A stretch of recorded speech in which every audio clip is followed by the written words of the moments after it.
economic hitmen really have been the ones responsible for creating this first truly global empire. And we work many different ways.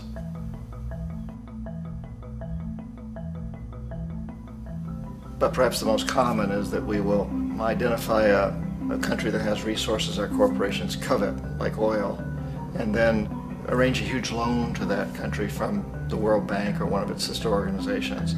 But the money never actually goes to the country. Instead, it goes to our big corporations to build infrastructure projects in that country, power plants, industrial parks, ports, things that benefit a few rich people in that country, in addition to our corporations, but really don't help the majority of the people at all. However, those people, the whole country is left holding a huge debt. It's such a big debt they can't repay it, and that's part of the plan, that they can't repay it. And so at some point, we economic hitmen go back to them and say, listen, you owe us a lot of money, can't pay your debts, so sell your oil real cheap to our oil companies.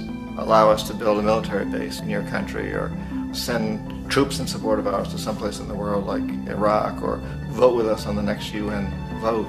To have their electric utility company privatized and their water and sewage system privatized and sold to U.S. corporations or other multinational corporations. So there was that whole mushrooming thing, and it's so typical of the way the IMF and the World Bank work, that you put a country in debt, it's such a big debt it can't pay it, and then you offer to refinance that debt and pay even more interest. And you demand this quid pro quo, which you call a conditionality or good governance, which means basically that they've got to sell off their resources, including many of their social services, their utility companies, their school systems sometimes, their penal systems, their insurance systems, to foreign corporations. So it's a double, triple, quadruple whammy. The precedent for economic hitmen really began back in the early 50s when democratically elected Mossadegh, who was elected in Iran, he was considered to be the hope for democracy in the Middle East and around the world. He was Time Magazine's Man of the Year. But one of the things that he'd run on and began to implement was the idea that foreign oil companies needed to pay the Iranian people a lot more for the oil that they were taking out of Iran. The Iranian people should benefit from their own oil. Strange policy.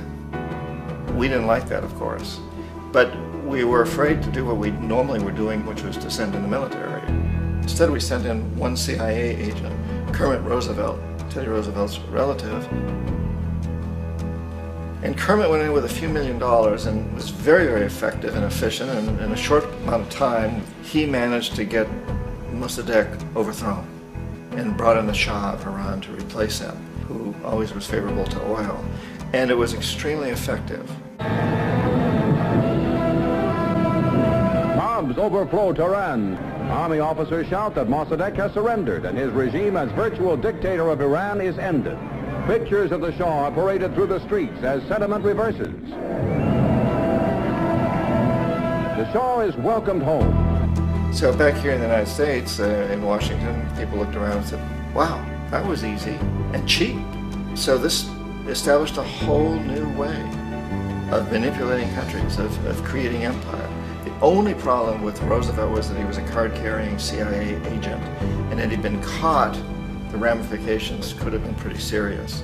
So very quickly at that point, the decision was made to use private consultants to channel the money through the World Bank or the IMF or one of the other such agencies, to bring in people like me who worked for private companies, so that if we got caught, there would be no governmental ramifications.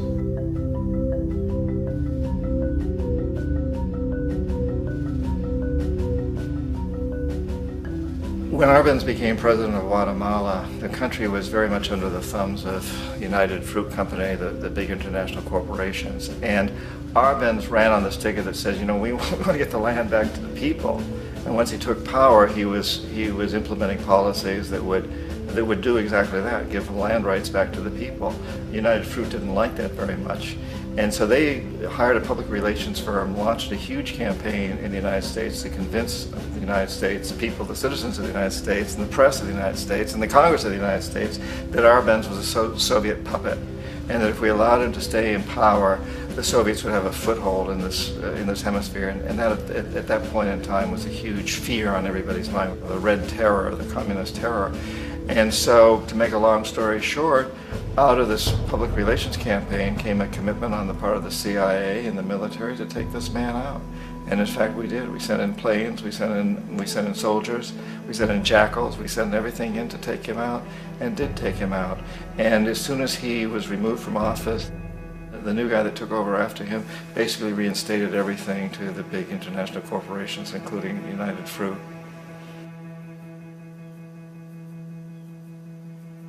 Ecuador for many, many years had been ruled by pro-US dictators, often relatively brutal. Then it was decided that they were going to have a truly democratic election. Jaime Roldos ran for office, and his main goal, he said, as president would be to make sure that Ecuador's resources were used to help the people. And he won, overwhelming, by more votes than anybody had ever won anything in Ecuador.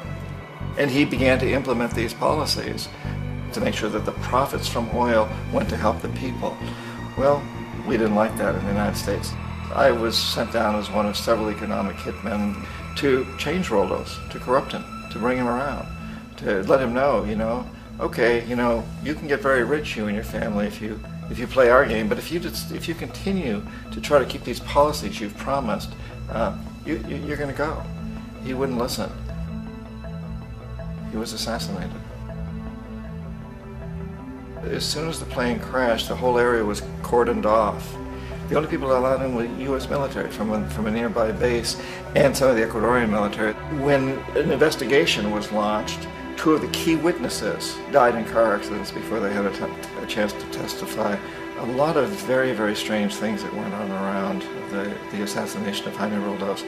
I, like most people who've really looked at this case, have absolutely no doubt that it was an assassination. And of course, in my position as an economic hitman, I was always expecting something to happen to Jaime, whether it be a coup or assassination, I wasn't sure, but that he would be taken down because he was not being corrupted. He would not allow himself to be corrupted the way we wanted to corrupt him. Omar Torrijos, president of Panama, was one of my favorite people. I really, really liked him. He was very charismatic. He was a guy who really wanted to help his country. And when I tried to bribe him or corrupt him, he said, look, John, he called me Juanito. He said, look, Juanito, I don't need the money. What I really need is for my country to be treated fairly. I need for the United States to repay the debts that you owe my people for all the destruction you've done here. I need to be in a position where I can help other Latin American countries win their independence and be free of this terrible presence from the north that you people are exploiting us so badly. I need to have the Panama Canal back in the hands of the Panamanian people. That's what I want. And so leave me alone. Don't try to bribe me. It was 1981, and in May, Jaime Roldos was assassinated. And Omar was very aware of this. Torrijos got his family together and he said, I'm probably next, but it's okay because I've done what I came here to do. I've renegotiated the canal. The canal will now be in our hands. He just finished negotiating the treaty with Jimmy Carter. In June of that same year, just a couple of months later, he also went down in an airplane crash, which there's no question was executed by CIA-sponsored jackals. Tremendous amount of evidence that one of Torrijos' security guards handed him at the last moment as he was getting on the plane a tape recorder, a small tape recorder that contained a bomb.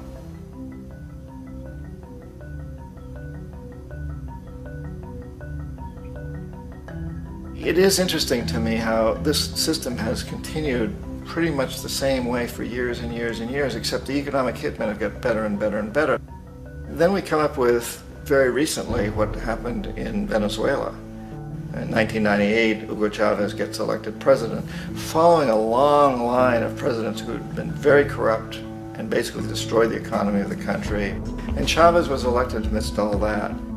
Chavez stood up to the United States, and he's done it primarily demanding that Venezuelan oil be used to help the Venezuelan people. Well, we didn't like that in the United States. So in 2002, a coup was staged, which there's no question in my mind, and most other people's minds, that the CIA was behind that coup.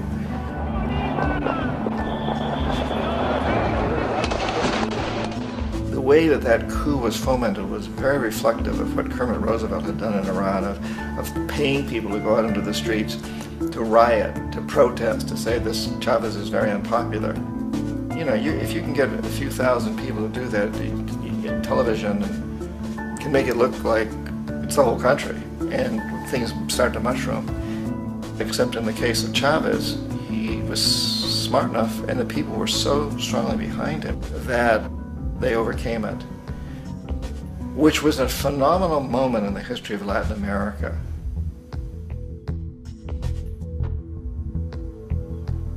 Iraq actually is a perfect example of the way the whole system works. So we economic hitmen are the first line of defense. We go in and we try to corrupt governments and get them to accept these huge loans, which we then use as leverage to basically own them.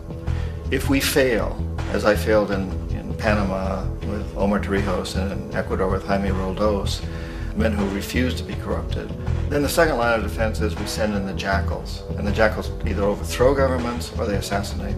And once that happens and a new government comes in, and boy, it's going to toe the line because the new president knows what will happen if he doesn't. In the case of Iraq, both of those things failed. Economic hitmen were not able to get through to Saddam Hussein. We tried very hard. We tried to get him to accept a deal very similar to what the House of Saud had accepted in Saudi Arabia, but he wouldn't accept it. And so the jackals went in to take him out. They couldn't do it. His security was very good. After all, he had one time worked for the CIA. He'd been hired to assassinate a former president of Iraq and failed, but he knew the system. So in '91, we send in the troops and we take out the Iraqi military. So we assume at that point that Saddam Hussein is going to come around. We could have taken him out, of course, at that time, but we didn't want to. He's the kind of strong man we like. He controls his people. We thought he could control the Kurds and keep the Iranians in their border and keep pumping oil for us. And then once we took out his military, now he's going to come around. So the economic hitmen go back in the 90s without success. If they'd had success, he'd still be running the country. We'd be selling him all the fighter jets he wants and everything else he wants. But they couldn't, they didn't have success. The jackals couldn't take him out again, so we sent the military in once again, and this time we did the complete job and took him out, and in the process created for ourselves some very, very lucrative construction deals. We had to reconstruct a country that we'd essentially destroyed, which is a pretty good deal if you own construction companies, big ones. So, you know, Iraq shows the three stages. The economic hitmen failed there, the jackals failed there, and as a final measure, the military goes in. And in that way, we've really created an empire, but we've done it very, very subtly. It's clandestine. All the empires of the past were built on the military, and everybody knew they were building them. So that the British knew they were building them, the French, the Germans, the Romans, the Greeks. And they were proud of it, and they always had some excuse like spreading civilization, spreading some religion, something like that. But they knew they were doing it. We don't. The majority of the people in the United States have no idea that we're living off the benefits of a clandestine empire, that today there's more slavery in the world than ever before. And then you have to ask yourself, well, if it's an empire, then who's the emperor? Obviously, our presidents of the United States are not emperors. An emperor is someone who's not elected, doesn't serve a limited term, and doesn't report to anyone, essentially. So you can't classify our presidents that way.